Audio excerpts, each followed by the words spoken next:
太公主葬礼第4天，大皇宫披曼拉塔雅殿内的檀香已经连续燃了3昼夜。就在这场全员素服、规矩森严的丧礼上，一个许久未在公开场合露面的身影，硬生生戳中了所有人的泪点。69岁的朱拉蓬公主坐着轮椅，被人左右搀扶着，一步一步挪到了侄女的灵前。现场镜头扫到她的时候，很多人都没认出来，她整个人瘦得脱了形，面色憔悴苍老，脸上的神态看着格外疲惫，每走一步都要靠着身边人用力架住，腿脚沉重的几乎抬不起来。护士全程跟在身侧，手里攥着应急的药品，连跪地侍奉都不敢有半分松懈。要知道这些年，朱拉蓬公主因为身体原因，几乎已经彻底退出了王室公开活动，连失利吉王太后的葬礼都没能全程参与。这一次硬撑着现身，本身就足够让人意外。更让人觉得暖心的是苏提达王后的反应。看到朱拉蓬公主步履蹒跚地往大殿走，她没端着王后的架子站在原地等，也没挥手喊侍从上前伺候，自己快步迎了过去，伸手稳稳扶住了小姑子的胳膊。为了配合朱拉蓬的身高和步速，她还特意弯着腰，放低了身姿，半步半步慢慢往前挪，全程低声叮嘱着慢点走，小心台阶。旁边的斯蕊范公主也连忙上前搭了把手，3个人互相搀扶着往前走的画面，在满是悲伤的葬礼上，难得透出一点实打实的亲情暖意。这组照片流出来之后，网上一半人在心疼朱拉蓬公主，一把年纪拖着病体，还要承受白发人送黑发人的痛；一半人在夸苏提达王后情商高，懂人情世故，做事周全得体，王后的格局一下子就立住了。可能很多年轻一点的网友对朱拉蓬这个名字很陌生，毕竟这些年她实在太低调了，一年到头露不了2次面，4次状态都不好。可但凡对泰国王室有点了解的人都知道，这位小公主的一辈子，活成了整部泰王室近代史里最让人心疼的悲剧。她的人生从头到尾都在替王室近亲联姻的执念买单。先给大家捋清楚这层血缘关系。朱拉蓬的父亲是老泰王普密蓬，母亲是失利吉王太后。这2个人看着是郎才女貌的国王与王后，实际上是正经的表兄妹，往上数3代，都是拉玛五世的后代。放在今天的法律里，是绝对不能结婚的关系。可在泰国王室，这根本不算事儿。往早了说，拉玛五世娶了自己的亲姐妹当王后，就是为了保住血统纯正。拉玛7世的王后也是王室内部的旁支公主。几百年来，泰国王室就信奉肥水不流外人田，王位要传，血统更不能乱。贵族和王室内部通婚是常态，表兄妹结合更是常规操作。他们只想着把权力和财富牢牢攥在自己家族手里，根本不管后代要承担什么样的健康代价。结果呢？代价全落在了孩子身上。普密蓬和施利吉一共生了4个孩子，3个女儿1个儿子，表面看着都正常，可身体里都带着遗传病的隐患。儿子马哈国王有轻型血友病，大女儿乌汶勒公主身体稍好一些，二女儿施灵通公主常年操劳也落下了一身病。最小的朱拉蓬最惨，她从生下来那天起就带着一身先天缺陷。首先是面部神经发育不全，面瘫，嘴巴合不上，脸部肌肉不受控制，4岁了都说不出完整的话。当时宫里甚至有人偷偷传说小公主智力有问题，是个傻子。其次就是遗传性血友病，凝血功能差，随便磕一下碰一下就淤青流血止不住，连普通的摔跤都可能有生命危险。还有天生的腿脚发育不良，从小走路就不稳，跌跌撞撞的。失利吉王太后看到小女儿的时候直接崩溃了，她一辈子要强，要体面，结果生了个有先天缺陷的孩子。夫妻俩心里也清楚，这就是近亲结婚的报应，是他们为了血统纯正付出的代价。所以他们对这个小女儿格外疼爱，几乎是有求必应，想用加倍的宠爱弥补孩子天生的不幸。可宫里的人现实得很，主子再疼，底下人也会看人下菜碟。朱拉蓬小时候因为面瘫说话不清楚，走路也歪歪扭扭，很多是从表面恭敬，背地里都偷偷嘲笑他，欺负他表达不清楚，故意慢待他。别的王子公主小时候有玩伴，他没有，大家要么怕他的病，要么嫌他长得不好看，没人愿意跟他玩。他的整个童年几乎都是在宫殿里自己跟自己玩，对着书本说话。换做别的孩子，可能早就自暴自弃了，可朱拉蓬偏不。你们说我笨，说我不行，我偏要活成最优秀的那个。他把所有的精力都放在了学习上，别人玩的时候他看书，别人休息的时候他做实验，一路从小学读到大学，成绩永远是年级第一。18岁，他考上泰国农业大学，毕业之后又去马其顿大学深造，28岁就拿到了化学博士学位，后来还去德国、日本留学进修，是整个泰国王室里学历最高的成员。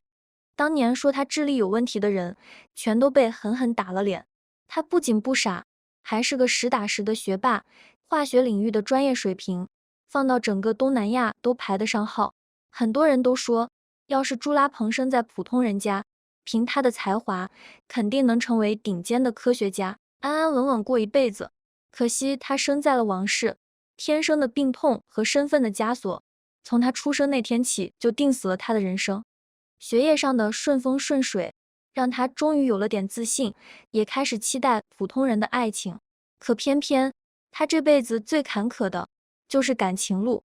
第一段感情就是当年闹得沸沸扬扬的保镖驸马事件。那时候普密蓬国王心疼女儿身体不好，特意从空军调了一个叫维拉尤德的军官过来，给女儿当贴身保镖，负责她的出行安全。维拉尤德长得高大帅气，能说会道，看着老实可靠，实际上心眼比谁都多。他一眼就看出来，这位小公主从小缺爱，单纯的很，只要稍微对她好一点，就能拿捏住。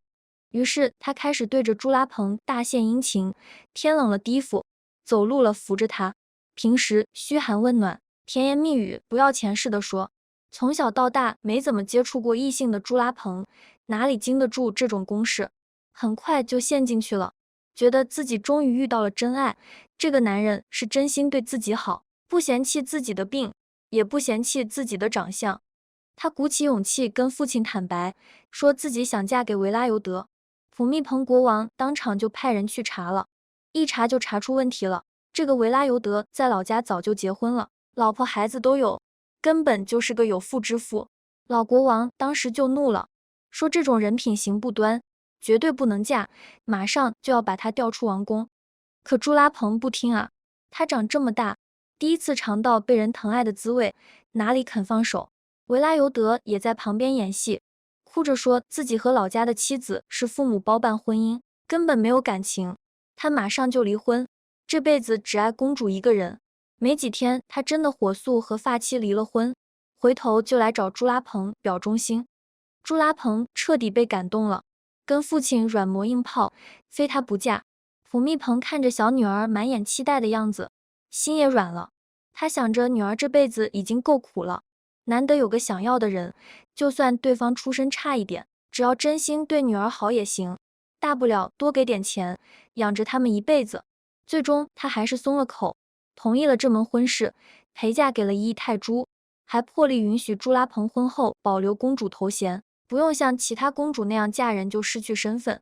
当时外界骂声一片，都说朱拉蓬插足别人婚姻，三观不正，放着贵族青年不嫁，非要抢别人的丈夫。她顶着舆论压力嫁了，本以为终于能迎来自己的幸福，结果刚结婚没多久，维拉尤德就原形毕露了。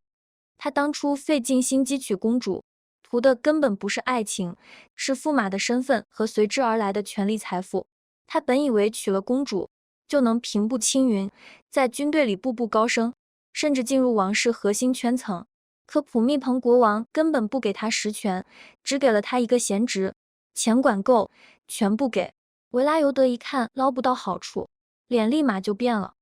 他开始夜不归宿，在外面花天酒地，沾花惹草，拿着公主的钱养外面的女人。朱拉蓬稍微说他两句，他直接动手家暴。他知道公主有血有病，不敢碰重了，就专挑看不见的地方打，下手又准又狠。朱拉蓬本来身体就弱，哪里扛得住一个身强力壮的军人动手？没多久就被打得身心俱疲，彻底心凉了。直到这时候，他才明白，自己掏心掏肺对待的爱情，不过是一场精心策划的骗局。对方看上的从来不是他这个人，是他公主的身份，是王室的财富。普密蓬国王知道女儿被打之后，气得不行，直接下令把维拉尤德驱逐出泰国，永远不许再回来，然后把女儿和2个外孙女接回了王宫，亲自养着。马哈国王对这个体弱多病的妹妹也是照顾有加，把她2个女儿都封为公主，让她们在宫中无忧无虑的生活。可能有人会说，封公主不过是顺手的事，但对于朱拉蓬来说，这意味着她的2个女儿在王室有了正式名分，未来嫁人也好，生活也好，都有了靠山。第一段婚姻就这么草草收场，留给朱拉蓬的只有2个女儿和一身的情伤。他消沉了很长一段时间，把自己关在实验室里搞研究，再也不碰感情的事。过了好几年，他才慢慢走出来，认识了第2任伴侣，一位大学的化学教授柴川。2个人是学术交流的时候认识的，有共同的专业话题，聊得来，相处起来也舒服。朱拉蓬本来觉得这次总该靠谱了吧，大家都是搞学术的，有共同语言，年纪也都不小了，不会再有那么多花花肠子。结果还是他太天真了。普密蓬国王上次吃了亏，这次格外谨慎，悄悄派人去查了这位教授的底。一查发现，这个人私生活混乱得很，跟自己的多个女学生都扯不清关系，风评比之前的保镖还差。朱拉蓬知道真相之后，彻底心死了。他没哭没闹，只是默默断了联系，从此再也没提过谈恋爱、结婚的事。他后来自己说过一句话，特别让人心疼。他说，可能上帝从一开始就没打算让我拥有幸福，或许我这样的人就该孤独终身。感情上彻底没了指望，他就把所有精力都放在了学术和公益上。他搞化学研究，扶持泰国的本土医药项目，建学校，资助贫困学生，尤其是帮助那些身体有残疾、被人歧视的孩子。他自己淋过雨，所以总想给别人撑把伞。他还特别喜欢中国文化，古筝弹到了10级，经常在中泰文化交流活动上表演，一直都在尽力推动2国的文化往来。那几年，他积极治疗，配合康复训练，身体状态好了不少，已经能在别人的搀扶下慢慢走几步了，出席公务的次数也多了起来。所有人都以为苦了大半辈子的公主，终于要苦尽甘来了。可命运就是这么残忍，你刚看到一点光，他就亲手给你掐灭。有一次，他去大学做演讲，下台的时候没踩稳台阶，直接摔了下去，当场就骨折了。普通人骨折养几个月就好了，可他有血友病，凝血差，伤口愈合慢，还引发了一系列并发症。更糟的是，这一摔直接加重了他的面瘫症状，本来已经有所好转的面部神经彻底坏死，嘴巴再也合不上了，说话都更加困难。王室为了给他治病，前前后后花了上亿美元，找了全世界最好的医生，做了好几次修复手术，可最终还是没能挽回。从那以后，朱拉蓬公主就彻底离不开轮椅了，出行全靠人推，很少再在公开场合露面，大部分时间都在宫里休养，安心搞自己的研究，照顾2个女儿。算下来，她这69年的人生，大半时间都在跟病痛打交道，爱情事业两落空，空有一身才华和尊贵身份，过得还不如一个普通人舒心。所以网上很多人都说，朱拉蓬是泰国王室上一代最惨的悲剧公主，而帕公主是这一代最让人遗憾的接班人。这也是为什么朱拉蓬硬撑着也要来参加帕公主的葬礼。这对姑侄虽然差了20多岁，命运却出奇的相似。他们都是王室近亲联姻的后代，都顶着嫡出的尊贵身份，都比同龄人优秀努力，都一辈子被王室规矩捆着，身不由己。帕公主的父母马哈国王和宋莎瓦丽王妃也是表兄妹，同样是近亲结婚。帕公主看着身体健康，没什么先天疾病，可47岁就骤然离世，谁又能说和代代累积的基因隐患完全没关系呢？她和姑姑一样，有才华，有能力，有抱负，可一辈子都被王室的责任绑着，连自己的爱情都不敢公开，到死都没能给相守10几年的爱人一个名分。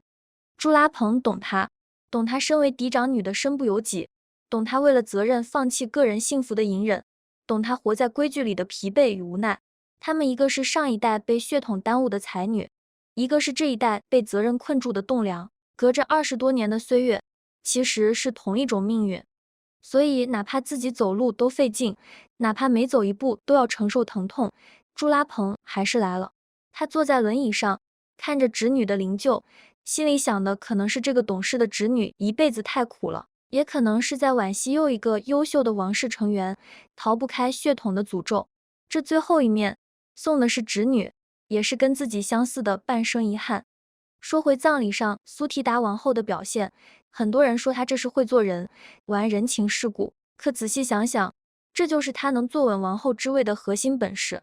这些年大家看泰国王室的八卦，总盯着后宫争宠，说是妮娜得宠，说欧拉弄上位，可斗来斗去，最后站在泰王身边的永远是苏提达。她靠的从来不是年轻貌美，也不是撒娇争宠，是周全，是稳妥，是关键时刻永远不掉链子。就拿这次葬礼来说，泰王沉浸在丧女之痛里，情绪崩溃，根本顾不上别的。苏提达一边要陪着泰王，安抚他的情绪，打理丧仪的大小事务，一边还要照拂到场的王室成员，照顾长辈的身体，顾及每个人的感受。看到朱拉蓬公主行动不便，她第一时间上前搀扶，放低身姿配合对方，既做了实事，又给足了对方面子，还落了个体恤长辈的好名声，一举三得，分寸感拿捏得刚刚好。她不会像施妮娜那样仗着宠爱就抢风头逾规矩，也不会像那些新晋宠妃一样只会模仿造型蹭热度。她永远知道自己的身份，知道什么场合该做什么事，上能陪泰王出席瑞典国宴，代王冠撑得起国体，下能在葬礼上照顾好每一位家人，守得住王室的体面。之前瑞典之行的时候，就有人说苏提达的王后之位是靠一件件小事堆出来的。上下台阶他伸手扶泰王，天气凉了他递薄毯，泰王情绪不对他轻声安抚，外交场合他进退得体，他就像一块万能补丁，哪里有缺口就补在哪里，不抢镜，不张扬，可少了他，很多事就是转不起来。这次搀扶朱拉蓬公主也是一样，看似只是一个不起眼的小动作，实则既维系了姑嫂之间的情分，又向外界展示了王室的和睦，还让自己的王后形象更加深入人心。真正的高情商，从来不是油嘴滑舌、圆滑算计，是懂得共情，知道换位思考，在别人需要的时候递上一把力，既不显得刻意，又足够温暖。整场葬礼看下来，最让人感慨的，从来都不是王室的规矩有多森严，地位有多尊贵，而是再高的权位，再多的财富，在生老病死面前都不堪一击。泰王手握一国王权，坐拥几百亿身家，能决定无数人的荣辱生死，可他留不住自己最疼爱的女儿，只能看着47岁的帕公主先走一步，承受白发人送黑发人的剜心之痛。朱拉蓬生在帝王家，从小锦衣玉食，有全世界最好的医疗资源，可他换不来一副健康的身体，求不来一段安稳的感情，大半辈子都在病痛和孤独里熬着。帕公主活成了所有人眼里的完美公主，文武双全，万民爱戴，可她一辈子都被责任捆着，连光明正大谈恋爱、穿婚纱结婚的机会都没有。他们拥有旁人梦寐以求的一切，可普通人唾手可得的健康、团圆、平凡的幸福，对他们来说反而是奢侈品。朱拉蓬公主拖着病体的这一趟送别，送的是侄女，也是跟自己相似的半生遗憾。苏提达弯腰搀扶的这一步，守的是规矩，也是深宫之中难得的一点人情味。这场葬礼上的所有细节，剥开王室的华丽外壳，说到底，不过是一群失去亲人的普通人，在用自己的方式告别。